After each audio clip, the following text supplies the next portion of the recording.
Selamat siang Pak Bay, selamat siang teman-teman semua. Kami dari kelompok satu akan membawakan Bridging the Gap Between the Challenge, Initiative, and Desired Skill Set mengenai UNEP Regional SIS Program. Nah, sebenarnya apa sih UNEP Regional SIS Program itu? Regional Program adalah inisiatif global yang didirikan untuk mengatasi degradasi lautan dan wilayah pesisir melalui kerjasama regional antar negara yang berbagi perairan. Nah, tujuannya adalah untuk menyediakan kerangka kerja antar pemerintah melalui konvensi dan rencana aksi laut regional atau RSCIP untuk mengelola dan melindungi lingkungan laut secara berkelanjutan. Nah, strukturnya telah mencakup 18 wilayah berbeda dan terbagi dalam tiga jenis manajemen. Yang pertama dikelola langsung oleh UNEP, yang kedua tidak dikelola langsung oleh UNEP tetapi masih di bawah naungan UNEP, dan yang ketiga bersifat independen namun masih bekerja sama. Nah, perannya itu awalnya hanya fokus pada polusi seperti tumpahan minyak, limbah berbahaya.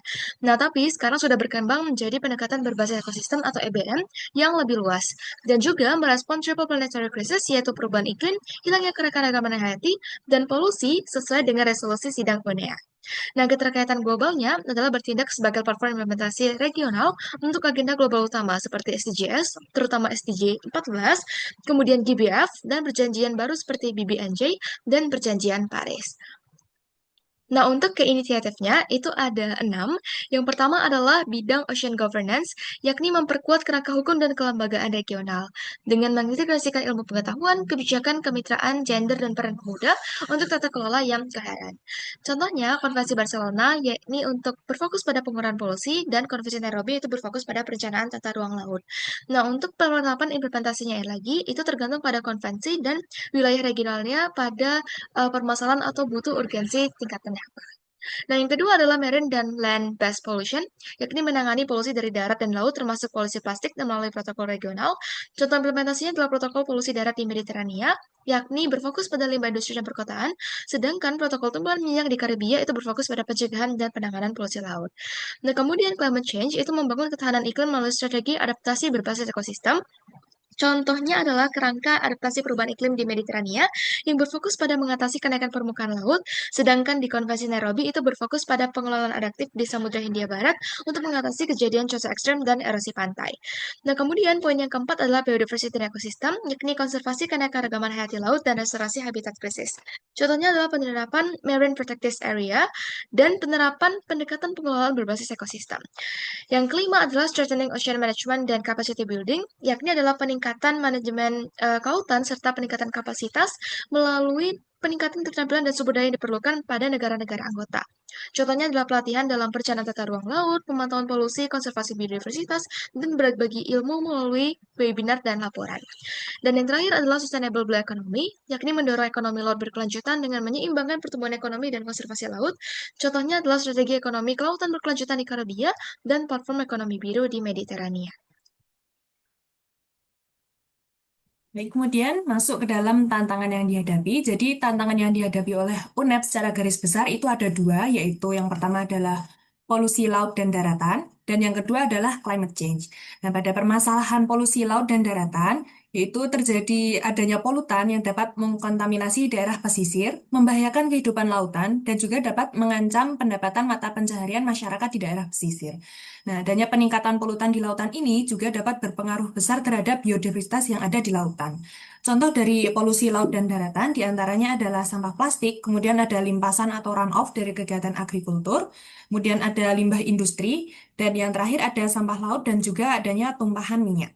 Nah, permasalahan yang kedua adalah climate change, di mana pada peristiwa climate change ini, bumi yang semakin panas dan juga tingkat karbon dioksida yang semakin tinggi mengakibatkan laut itu dapat menyerap panas yang ada di udara serta karbon dioksida yang ada di udara dan dapat mengakibatkan pengasaman, kenaikan temperatur, meningkatnya level air laut dan juga deoksigenasi yang semuanya dapat berpengaruh besar terhadap kehidupan di lautan, terutama terhadap biodiversitas yang ada di lautan.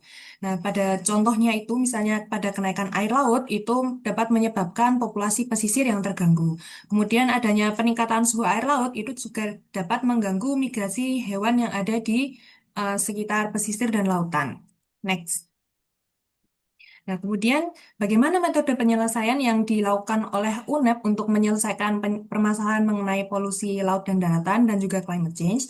Nah, dari UNEP sendiri itu terdapat program yang dinamakan RSCAP atau Regional Seas Conventions and Action Plans. Nah, fokus utama dari kegiatan RSCAP ini adalah untuk mempromosikan tata kelola lautan secara regional agar dapat menyampaikan agenda global, kemudian merespon isu-isu yang ada serta memunculkan kebijakan baru. Nah, dalam kegiatan RSCAP ini, di dalamnya ada yang namanya konvensi regional, di mana itu adalah perjanjian hukum antar negara di suatu kawasan, dan juga ada kegiatan yang namanya action plan. Nah, tujuan utama dari kegiatan yang tadi disebutkan itu adalah untuk memelihara hubungan kooperatif dengan cakupan regional, kemudian memberikan informasi dengan pendekatan ilmiah, dan juga membentuk kemitraan yang sifatnya inklusif. Next. Oke, selanjutnya ada skill set dan knowledge yang diperlukan. Oke, yang pertama ada analisis pencemaran laut. Kemampuan analisis pencemaran laut merupakan dengan mengidentifikasi sumber pencemaran dan dampaknya terhadap ekosistem laut untuk mendukung program UNEP Regional Seas. Yang kedua ada pengelolaan berbasis ekosistem. Pengelolaan dengan menggabungkan aspek ekologi, sosial, dan ekonomi sesuai prinsip UNEP itu sendiri. Yang ketiga ada perencanaan dan implementasi program konservasi yang dimana kemampuan merancang dan melaksanakan program konservasi untuk melindungi ekosistem laut. Dan yang keempat merupakan skill set terpenting yaitu komunikasi dan kolaborasi, yaitu menyampaikan informasi secara jelas dan berkolaborasi dengan lembaga nasional dan internasional untuk pengelolaan laut berkelanjutan. Next.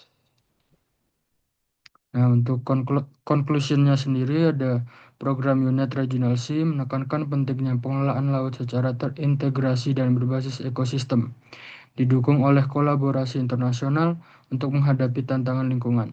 Sebagai calon marin ekologis, kita dapat terus meningkatkan pengetahuan dan keterampilan, berperan aktif dalam pelestarian laut, serta memastikan bahwa kebijakan dan praktik pengelolaan laut berdampak nyata bagi keberlanjutan ekosistem laut di masa depan. Sekian dari kelompok satu, kurang lebihnya mohon maaf. Terima kasih.